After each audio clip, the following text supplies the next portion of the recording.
Welcome to Climate News Weekly. Joining us this week, our marketing manager here at Climate Now, Ben Hone. Hi, Ben. Hi, James. Thanks for having me back. And Nathaniel Stinnett. Nathaniel, maybe you could introduce yourself, tell us who you are and your organization, and give us a brief sense of your background. Absolutely, James, and it's a joy to be here with y'all. So, I'm the founder and executive director of the Environmental Voter Project. And the Environmental Voter Project, we're a nonpartisan nonprofit that works year round to identify people who care deeply about climate and the environment, yet they're not voting. And then we mobilize them to become more consistent voters and build the power, the political power of the environmental movement. And I got into this not because I come from the climate or environmental space, but because I come from the political space. I was running campaigns big and small and got sick and tired of there not being enough political power for the climate movement. And so I wanted to change that. And so, as part of that work, you track elections pretty closely. And we thought it would be interesting for our listeners to have kind of a rundown of what's new at that intersection of climate, environment, and our political process. So, we were hoping, Nathaniel, that you could give us a rundown of the elections that happened last week and give us sort of the good, the bad, and the ugly. What came out of this for climate? What do we need to know? What signals do these elections send? Absolutely. So I'd say in last week's elections, there was more good than there was bad or ugly. So that's the top line. First, I think the really, really big election that people had their eyes on was Virginia. And the good news in Virginia for the climate movement is that Democrats now control the state Senate 21 to 19 and the House of Delegates 51 to 48, with one race still undecided. And the reason that's good news is because Republican Governor Glenn Youngkin wanted to do three things, which he's not going to be able to do now. One, he wanted to roll back the 2020 Virginia Clean Economy Act, which made a lot of investments in clean energy. Two, we wanted to roll back Virginia's clean car law, which said starting 2035, all new vehicles that were sold had to be electric. And as you all probably know, Glenn Youngkin has tried to withdraw Virginia from RGGI, the Regional Greenhouse Gas Initiative. But he had to do it administratively, which is kind of clumsy and it's being challenged in the courts. And boy, did he want to have Republican control of the state Senate and the House of Delegates so that he could just do it legislatively, which would have been a lot easier. So these election results in Virginia last week firm up three really, really big climate wins. Nathaniel, can I just ask you, for folks who don't know what Reggie is, could you just explain what is Reggie and why was it something that Youngkin wanted to withdraw from? What was his logic around that? Yeah. So the RGGI, or the Regional Greenhouse Gas Initiative, is a collection of states that have decided to cap their power sector emissions. And that cap gets lower and lower each year. And then power generators need to buy allowances for going over those caps. And the money that they use to buy those allowances, the proceeds, go to the states to assist in their transition to clean energy. And Virginia, I believe, had gotten something like $650 million from this or something like that. So it's real money. It's real money. Now, as far as why Glenn Youngkin wanted to back out of it, I'm trying to put this in as neutral a way as possible. I think he thought it was politically beneficial to beat up on a lot of clean energy initiatives. Now, certainly, I think he made arguments that it would harm Virginia's economy to do this, but I I think most people would say it was largely for political reasons. So let's move on to some of the other elections from last week. Yeah, so it's not just these big state elections that can often get the climate movement a big political gain. Sometimes it's smaller elections. So Allegheny County in Pennsylvania, that's where Pittsburgh is, sits smack dab in the middle of the Marcellus Shale, which is the fracking capital of the US, alongside maybe the Permian Basin in Texas. Now, Allegheny's county executive race, the Democrat Sarah Innamorato beat the Republican Joe Rockey 51 to 49%. The fact that Sarah Innamorato won is important because county executives have jurisdiction over a lot of fossil fuel infrastructure siting, Through the county health department, they can crack down on air pollution. And Enamorado has spoken quite a bit about banning fracking on all county controlled land, which would be a big, big win. And then the final good news from last week's elections, which is getting really, really local, is I want to talk, and you might giggle about how local this is, but I swear it's important, guys. This last election is in Wyandotte County, Kansas. And I'm serious. You should really care about this election. Wyandotte County is where Kansas City, Kansas is. And they have a publicly owned utility that runs the Nearman Creek coal power plant. And on Tuesday, 3 pro clean energy candidates won their races for this board of public utilities. And what this means is that now a majority of the board supports a plan to retire this dirty and deadly coal power plant, which is going to save an uncountable number of lives. So sometimes these really, really small elections, these small local elections, can have an enormous impact on policymaking and public health.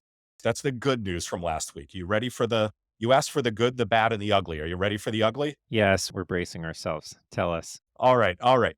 Well, this one, it might get some pushback from people. This wasn't like overwhelmingly ugly, but I'd like to point at what happened in Maine. In Maine, there was something called the Pine Tree Power Referendum, which offered voters a chance to ditch the 2 utilities that control most of Maine, so Central Maine Power and Versant Power, and transfer their assets to a customer-owned nonprofit utility. So a lot of people in the climate movement were really excited about this. Now, I want to be clear. I think most people would say that Central Maine Power and Versant Power do pretty well on clean energy, at least as far as utilities are concerned. So it isn't like they were pure, unadulterated villains in this scenario. But nevertheless, a lot of people in the climate movement were eagerly looking at these results. And man, the utilities just crushed the nonprofit option. They won 70% to 30%. They also outspent the nonprofit measure $40 million to $1 million. And so I think this election shows that the mere fact that they were able to spend $40 million on an election, shows that investor-owned utilities don't always align their spending with what customers might want or the health of their communities might want.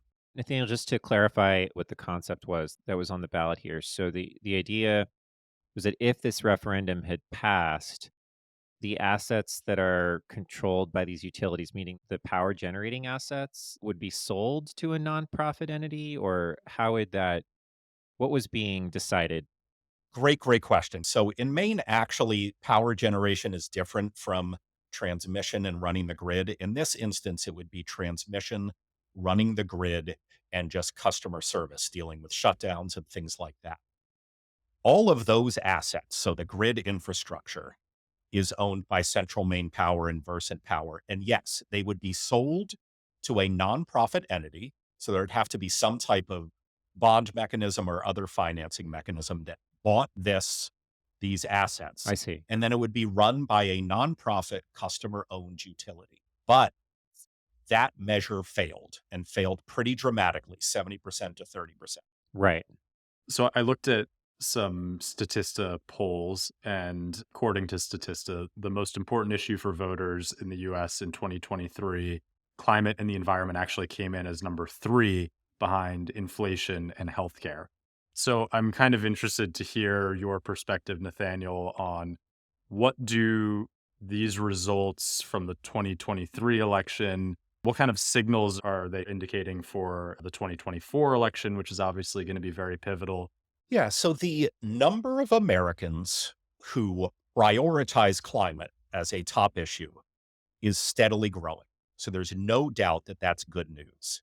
But denominators really matter, by which I mean, who are we measuring? Is it all American adults? Is it people who vote in presidential elections? Is it people who vote in really small turnout local elections?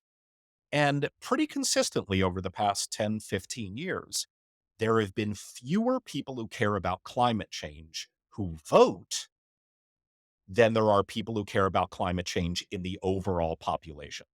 So the big question is going to be not are there enough people who care about climate change, but rather, are there enough of them who show up in task balance? Certainly that population is getting bigger, but will they show up in 2024? That is the ultimate question. Awesome. Thank you so much, Nathaniel. Thank you so much for your time and look forward to doing more of these recaps with you soon. And now onto our news segment, Climate News Weekly. Today I am joined by Julio Friedmann and Darren Howe. Good to see you guys. Always a treasure to be here. It's good to be back. So we have a lot to cover today. We want to start with probably the biggest headline, which is warmest year on record. Julio, over to you. Yeah, we've now had like 5 months in a row of the hottest months on record. So yeah, it's the hottest year on record. Although it's discouraging and disappointing, this shouldn't surprise anybody. This is predictable and predicted. We knew this day would come. I want to remind people of my favorite meme from The Simpsons, where Bart says, "I can't believe it's the hottest year for my life." And Homer says, "No, it's the coolest year for the rest of your life." That's actually what we're doing. Yeah. That's quite a hot take. So, Darren, welcome back. We have a couple of auto stories today, so thank goodness you are here to help guide us through these. The first is automakers are delaying electric vehicle spending as, quote, demand slows. So, we want to understand this a little bit better. So, what is this business about demand slowing and what is going on here? Yeah, I think you have a lot of people kind of taking a look at a small signal and treating it as a potentially big concern. Now, there's a lot to unpack here, right? Like there are hiccups on the road to electrification. I don't want to pretend that it's just smooth sailing. So I think what we've seen recently is a slew of seemingly negative stories about the slowdown of electrification. Some examples are, Ford during the UAW strikes pausing $12 billion of investment, GM pushing back production launches of its electric trucks and SUVs, Honda and GM deciding they were going to cancel their plans for affordable EVs, and of course Tesla saying, "Hey, we're going to slow the Mexico plant, profit margins hitting 4-year lows, et cetera, et cetera." So all of those things just seem like a slew of negative news. But as you mentioned at the beginning, what we're seeing is like a 50% year over year increase. So it's not like the EV market is decreasing or slowing down. It's just not growing as fast as some people originally projected. Broadly speaking, like it's very expensive to invest in new manufacturing, new technologies. The legacy factories are not set up to support battery electric vehicle production. So that is why when you hear, Ford or Rivian or Lucid ramping up manufacturing, they're producing a loss per vehicle, but that's including all of the investment that needs to be amortized over a large volume of vehicles. Hmm. So what Ford has done recently, for example, has said, "Hey, we're going to lean more into producing hybrid Ford F-150s instead of just lightning electric Ford F-150s." It's not that everyone is slowing down their plans either. You're actually seeing a bifurcation in the EV market. Folks like Hyundai, Volvo, Rivian, etc., they're continuing to do well. Rivian just surprised everyone with the strength of their results. And even though they're a relatively small player, they're committing to expansion. What you're seeing is some of the legacy players dialing back, and every business just has their own slew of challenges and problems, and they're just trying to figure out the best way to navigate the transition. A lot of executives in automobile companies are still thinking, I want to sell as many cars as I can. And Americans buy large cars. They buy small trucks. Like that's what they're buying. And so if they're like, well, we want to hit our fuel standard targets and they're not buying all the EVs we want, maybe we can sell some hybrids. Like that is also a perfectly valid business strategy. And it does reduce emissions, just not as fast or not as comprehensively as full electrification.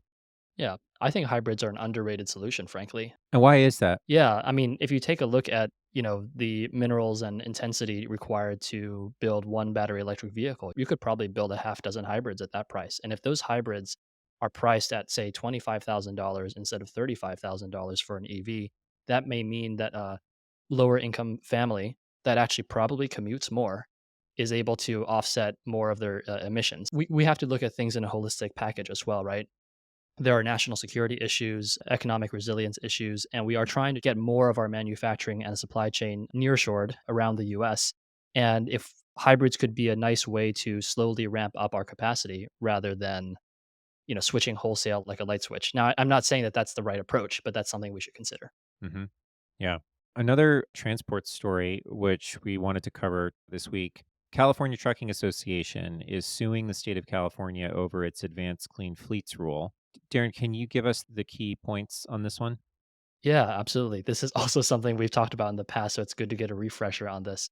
So first of all, what is the Advanced Clean Fleets Rule? This is a pretty ambitious proposal set up by, California's Air Resources Board. Essentially, it sets a really high requirement for when decarbonization or zero emission trucks have to come into play. It basically bans new diesel truck sales by 2036. By the way, that doesn't mean you can't use diesel trucks if you bought them before. You just can't buy any more new ones. In some applications, it's even more stringent. So, for example, drayage, which bring freight from, the ports like the port of LA and Oakland, and then to distribution centers inland, those actually need to be decarbonized starting January 1st, 2024. Again, this means new vehicles being registered with the port have to be zero emission. Doesn't mean you can't use your existing diesel trucks. And we've talked about how a lot of carriers have actually pre-bought a lot of diesel trucks and and registered them just so they don't have to be rushed as much here. The Advanced Clean Fleets rule is also a complement to the Advanced Clean Trucks rule, which basically focuses on the production side and says engine manufacturers need to produce, electric and maybe hydrogen fuel cell trucks. So what's going on here? The California Trucking Association, which represents a lot of truck operators, is suing the state of California over this rule. The main argument is that it's saying that it impacts trucks crossing California borders, and that conflicts with the federal mandate to regulate interstate commerce. Now, why are they against this? Well, there's a lot of challenges with decarbonizing trucks. Number one, sticker shock. I'm going to say battery electric as a catch-all, but really I'm including hydrogen in this as well. These vehicles are 2 to 3 times more expensive than their diesel equivalent. There are also a lot of challenges with uncertainty of how to operate them. They are less capable in some dimensions, like performance and range. But on the flip side, they're vastly superior in torque, driver comfort, and control. And there are actually generous subsidies at play as well. Yeah. Well, let's switch gears a little bit here and look more internationally. China has made some announcements about their plans with methane reductions. Julio, can you give us a sense of what announcements has China made and what significance do these remarks carry? So this is a story that both Bloomberg and the Financial Times carried last week, an announcement of China in advance of COP. It turns out China is the world's largest methane emitter by a lot, and almost all of that methane is associated with coal, specifically methane leakage from old coal mines. China likes coming into the COP with some kind of big commitment or plan. They didn't do that last time, and we're kind of caught short, so they're trying to make something up. This is also part of the diplomacy between John Kerry, the special envoy in the US, and Xi Jinping, the chief climate negotiator in China. Xi has been doing this for a very long time. He's terrific. And this is probably his final year at the COP. And so he's trying to do something substantial. Methane abatement is substantial. As your listeners know, not only is methane a strong greenhouse gas, but if you stop emitting it, the climate benefits manifest very quickly because the atmosphere destroys methane with an average half-life of like 7 years. What they're specifically doing is, one, doing more measurement, putting up the technologies that have been fielded in the North America and Europe and saying we're going to do the same thing. We're going to share that data, make it transparent. Mostly what they're going to do is they're probably going to plug and abandon a bunch of old mines. They are also going to look at methane destruction from livestock, specifically beef. In this case, most methane emissions in China livestock are associated with dairy, but that gives them an opportunity to do that. And then last but not least, there is some oil and gas production. They're going to decrease the leakage and flaring associated with that. They specifically did not sign on to the UN methane pledge. That is also classic China. They said, we're going to cut our own course. No one's going to tell us what to do. It is often the case in the past that China has made these kinds of things. They sort of underpromise but overdeliver. And that's actually a negotiating tactic that they use in the climate negotiation. They're like, oh, well, we said we were going to do this. We're going to do more, but you guys got to give something up. And so it's kind of good news, basically. The fact that China is coming forward with something fairly big is noteworthy. There are plenty of reasons to believe they are not doing enough, but that's the nature of the climate negotiations. Yeah. So we'll see how that evolves as we get closer and then into COP. So last week, first commercial DAC project on the day that we're recording this, which is November 9th. Julio, you are slated actually to go and attend the ribbon cutting of this opening. Tell us about it. Yes. So this is a company called Heirloom. And they are a U.S. company that does direct air capture, and they're building their first commercial facility. The ribbon cutting is today in Tracy, California. And it's a big deal. Secretary Granholm is flying out for this. She will be doing the ribbon cutting. It's a small volume. It's like 1,000 tons per year. That would be about 1/2 of global emissions. But it is not only the birth of a new species, it's like the Cambrian explosion. Like there's suddenly all these different companies and technologies and pathways out there. Heirloom was one of the recipients of the Direct Air Capture Hub Prize money. The DOE awarded $1.2 billion a few months ago. We reported on it then. Heirloom was one of the recipients, their project in Louisiana, along with Climeworks. Mostly what we're seeing is increasing demand for CO2 removal, and with it, increasing demand for technologies like direct air capture. They sold a CO2 removal offtake to Amazon.